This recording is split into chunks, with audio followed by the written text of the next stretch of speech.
జోరు వానలోనూ మంత్రి ఆనం రామనారాయణ రెడ్డి పేదల ఇంటి వద్దకు వెళ్లి పింఛన్లు అందించి యోగక్షేమాలు తెలుసుకున్నారు. సోమవారమైన గాంధీ జనసంఘం గిరిజన కాలనీలో పంచాయతీ భవనాల నిర్మాణానికి స్థల పరిశీలన, రామాలయం కాంపౌండ్ వాల్, సిమెంట్ రోడ్డు నిర్మాణ పనులను మంత్రి పరిశీలించారు. ఈ సందర్భంగా మంత్రి ఆనం మాట్లాడుతూ దేశంలో ఎక్కడా లేని విధంగా పేదల పింఛన్లు పంపిణీకి కోట్లాది రూపాయలను ఖర్చు చేస్తున్న ఏకైక ప్రభుత్వం సీఎం చంద్రబాబు నాయుడు ఆధ్వర్యంలోని కూటమి ప్రభుత్వమని చెప్పారు. ఇది మంచి ప్రభుత్వం, మీకోసం పనిచేసే ప్రభుత్వమని, ఎంత పెద్ద తుఫాను వచ్చినా, ప్రళయం వచ్చినా సరే 1వ తేదీన పింఛన్లు ప్రతి ఇంట్లో ఇచ్చి తీరాలనే సంకల్పంతో సీఎం చంద్రబాబు నాయుడు పనిచేస్తున్నారని ప్రజలకు వివరించారు. గాంధీ జనసంఘంలో 15 లక్షల రూపాయలు రోడ్ల నిర్మాణాలకు మంజూరు చేసినట్లు చెప్పారు. అలాగే మరో 7 గ్రామాల్లో రాకపోకలకు ఇబ్బందులు లేకుండా 27 కోట్లతో రహదారి నిర్మాణ పనులను డిప్యూటీ సీఎం పవన్ కళ్యాణ్ మంజూరు చేశారని, త్వరలోనే ఇందుకు సంబంధించి ఆదేశాలు అందనున్నట్లు ఆయన చెప్పారు.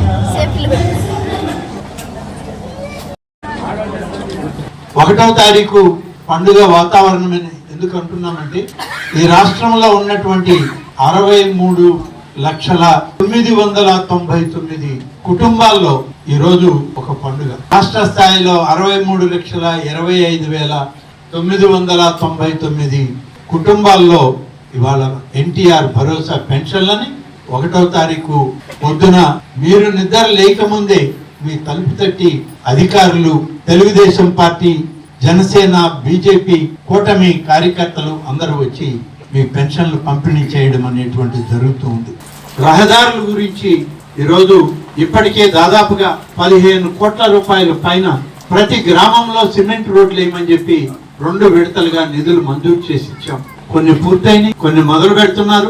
గాంధీ గిరిజన సంఘంలో రాష్ట్రీయ గ్రామ స్వరాజ్ అభియాన్ అనే ఒక పథకం కింద గ్రామ పంచాయతీలు లేనటువంటి గ్రామాల్లో గ్రామ పంచాయతీ భవనాలు మంజూరు చేస్తే అందులో ఈ గాంధీ గిరిజన సంఘంలోనే 32 లక్షల రూపాయలతో గ్రామ పంచాయతీ భవనాన్ని మంజూరు చేశాం. ఇవాళ స్థలాన్ని కూడా చూసాం.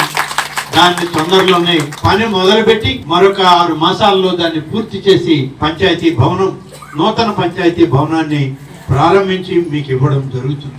రహదారులకి ఉప ముఖ్యమంత్రిగా ఉన్నటువంటి పవన్ కళ్యాణ్ గారి వాళ్ళ పంచాయతీరాజ్ మంత్రి గారు మన నియోజకవర్గంలో ఇప్పుడు మంజూరు చేసింది 27 కోట్ల రూపాయలతో 7 గ్రామాలకి రోడ్లు సౌకర్యం ఇవ్వడానికి ఆయన ఆమోదం తెలిపి బహుశా ఈ వారం 10 రోజుల్లో మనకి ఆదేశాలు రాబోతున్నాయి. టెండర్లు పెట్టి రోడ్లు వేస్తాం. దాదాపు 27 కోట్ల రూపాయలు ఒక్క నియోజకవర్గంలో ఆలోచించండి అని చెప్పి మనం చేస్తున్నాం. ఈ సంగం మండలంలో వేర్లగూడిపాడు పంచాయతీ ఉంది. అతి దగ్గరగా ఉన్నది, కానీ ఒకవైపు పెన్నా నది, ఒకవైపు బీరా పేరు ఉంది కాబట్టి ఎటు మార్గం లేని గ్రామం. ఈ గ్రామానికి గతంలో నేను ఉన్నప్పుడే రోడ్డు సౌకర్యం చేయాలని ఒక ప్రయత్నం చేశాను, కానీ ఆ రోజు అది చేయలేకపోయాం. కానీ వచ్చిన వెంటనే మొదలు పెట్టాను. ఈ సంవత్సరం 3 మాసాలు పూర్తయ్యేసరికి వేర్లగూడిపాడికి 25 కోట్ల రూపాయలతో దాన్ని బ్రిడ్జి నిర్మాణం చేసి సంగం మండలానికి అనుసంధానం చేయడానికి గౌరవనీయులైనటువంటి మన ఉప ముఖ్యమంత్రి పవన్ కళ్యాణ్ గారు నిధులు మంజూరు చేస్తున్నానని చెప్పి హామీ ఇచ్చి ఇవాళ ఉదయం నేను బయలుదేరేటప్పుడే ఆయన సమాచారం కూడా నాకు పంపడం జరిగింది. నారాయణ మాతృసేవా పథకం అమ్మతనానికి కమ్మనైన పథకం. సుమారు 1500 విలువ గల నారాయణ బీబీ హెల్త్ కిట్ ఉచితం. అవుట్ పేషెంట్స్ కు ప్రతి నెల డాక్టర్ ఫీజు ఉచితం. అల్ట్రాసౌండ్ స్కానింగ్ ఉచితం.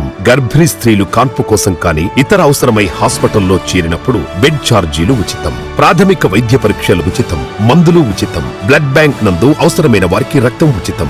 5 నుండి 9 నెలల గర్భిణీలకు ప్రతి నెల చెకప్ సమయంలో ఉచిత డ్రై ఫ్రూట్ బాక్స్ మరియు వేరుశెనగ చిక్కీలు ఉచితంగా ఇవ్వబడును. బిడ్డ పోషణ నిమిత్తం తల్లికి 3000 రూపాయల నగదు అందించబడును. కాన్పు కోసం అంబులెన్స్ ఉచిత పికప్ సదుపాయం కలదు. నెల్లూరు నగర పరిధిలో నారాయణ మాతృసేవా పథకం, నెల్లూరు.